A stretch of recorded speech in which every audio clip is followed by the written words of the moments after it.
Today mga kabodega, welcome po ulit sa ating bike check for today. Ayan, sa ating Tosec X-Force na 2.0 po. Ayan, unahin po natin ang kanyang frame. Ayan po ay naka-aluminum frame na po yan. Ayan, X-Force, tapos Tosec po. Ayan, ang kanya pong port. Ayan, naka-suspension lockout na din po yan. Ang kanya pong shifter. Ayan, nakasensa na po yan ng 1/10 speed po siya. Ayan, ang kanya pong sprocket. Ayan po.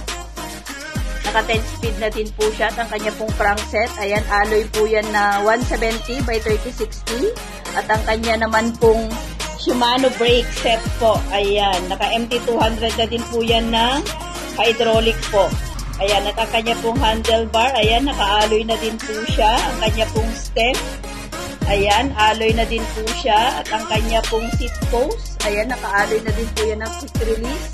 At syempre, ang kanya pong rim, ayan, naka-alloy na din po yan ng double wall po. Ayan, 32 holes na din po yan. At syempre, ang kanya pong tire, ayan, compass po yan ng 29.2.1 po. Ayan, SRP price po natin yan is 10,299. Kung tayo po ay nag-cash, ayan, 9,499 na lang po yan. Thank you!